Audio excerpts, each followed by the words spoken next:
Assalamualaikum warahmatullahi wabarakatuh. Hai Sobat Muslim, jumpa kembali di channel Al-Ilmu.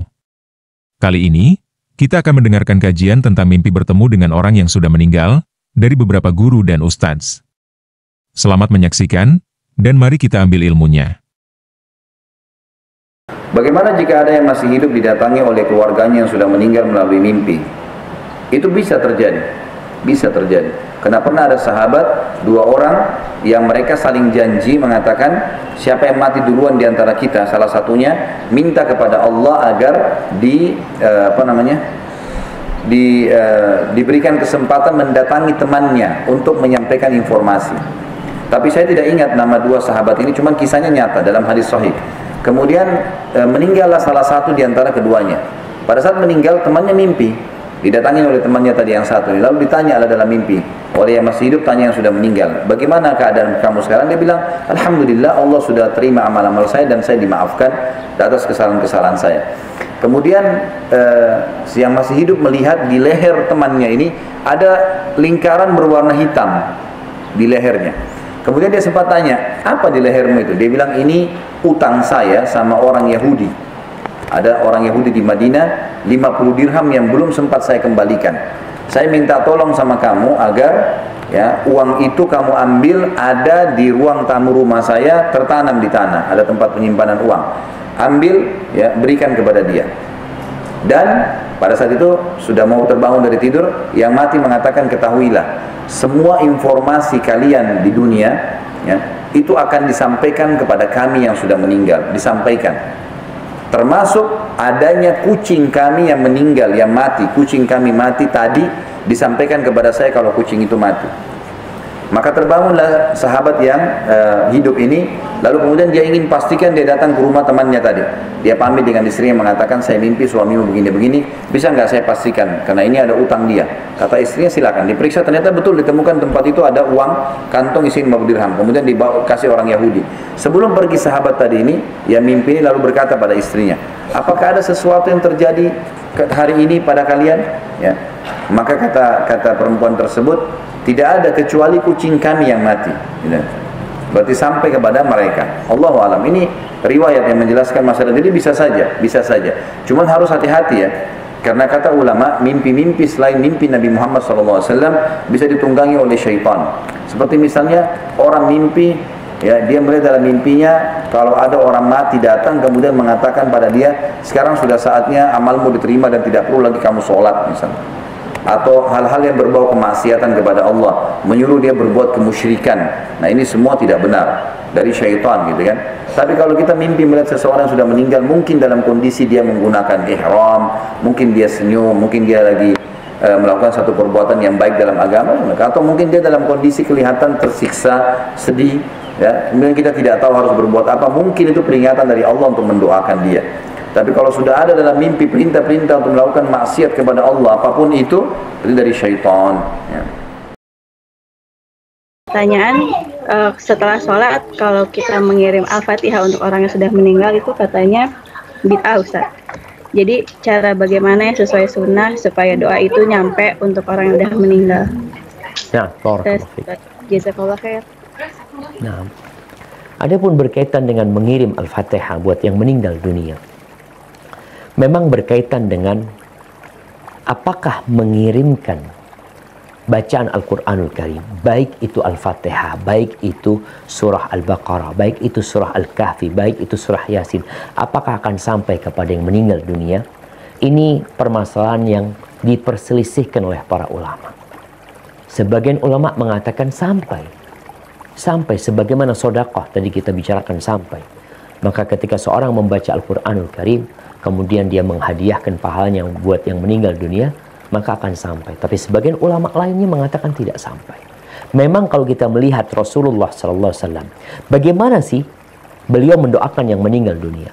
Apakah beliau mengajarkan kepada para sahabatnya untuk mengirimkan Al-Fatihah? Coba dicari hadisnya, dicari bagaimana para sahabat mengamalkannya. Kalau memang ada, ya kita amalkan.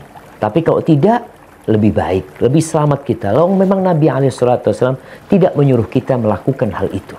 Tapi sekali lagi, Sebagian ulama mengkiaskannya sebagaimana sedekah itu bisa sampai, maka bacaan Quran pun bisa sampai. Tapi kalau kita menilai bagaimana Nabi SAW mendoakan yang meninggal dunia, ya beliau mendoakan aja. Allahumma gfir lahu. Seperti sholat jenazah. Kita lihat nih, bagaimana ritual sholat jenazah. Takbir pertama kita baca Al-Fatihah. Dan Al-Fatihah itu kita tidak kirimkan kepada yang meninggal dunia. Itu kita baca Al-Fatihah. Kemudian takbir kedua kita sholawat buat Nabi SAW. Dan itu pun kita tidak kirimkan buat yang meninggal dunia. Kita membacanya untuk kita. Takbir yang ketiga di sini berisikan doa. Setelah Al-Fatihah, setelah sholawat, kita mendoakan yang meninggal dunia. Bukan mengirimkan Al-Fatihah dan sholawatnya. Kita katakan Allahumma gfir lahu, warhamhu, wa'afihi, wa'fu anhu, wa akrim nuzulahu, wa wassi' mudkhalahu, waghsilhu bil ma'i wal thalji wal barad. Allahumma ij'al qabrahu rawdatan min riyadil jannah. Allah jadikan kuburannya taman dari taman-taman surga. Wala taj'al qabrahu hufratan min hufarin niran.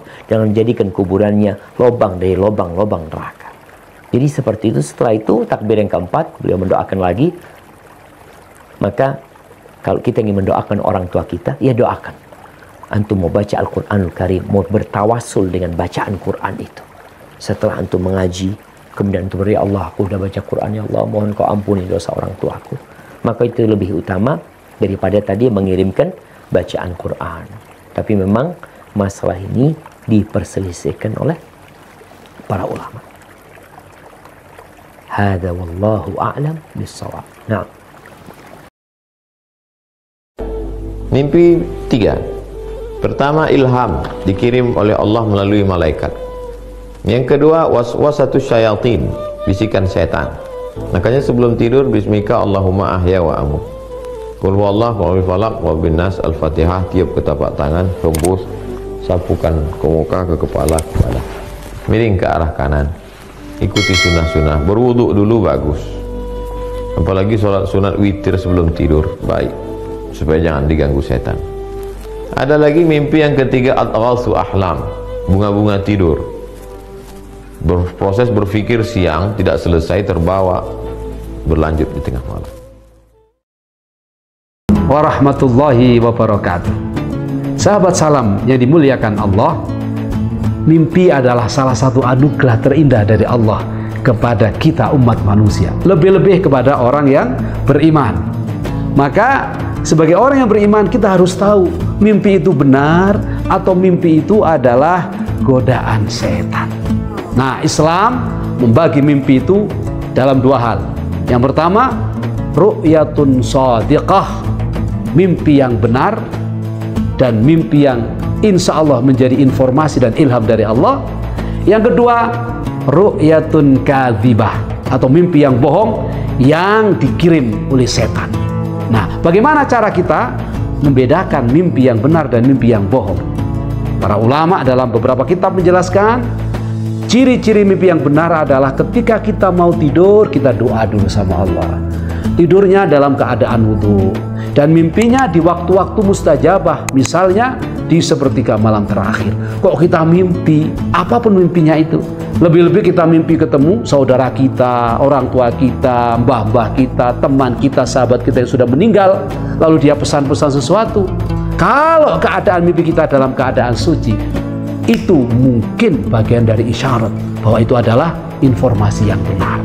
Tetapi kalau mimpi di siang bolong, dalam keadaan kita pakai pakaian najis, punya hadas, nggak punya wudhu, tiba-tiba mimpi dikejar jin, dikejar setan, dikejar hantu belau, dikejar pocong, ya itu udah pasti itu mimpinya setan atau ru'yatun kadzibah. Jadi kalau kita mimpi saudara kita datang dalam kehidupan kita, kok dia tersenyum, mungkin itu kabar bahwa dia sedang bahagia di alam kuburnya. Atau kita mimpi ada saudara kita, kok dia sedih, mungkin dia sudah dilupakan oleh saudaranya untuk tidak dikirim doa setiap malam Jumat, setiap saat setelah sholat. Bisa jadi itu adalah pesan untuk kita, tolong dong doain saya. Nah, kalau mimpinya dalam keadaan kita membawa kesucian, membawa wudhu dan mimpi di sepertiga malam terakhir, insya Allah itu mimpi yang benar.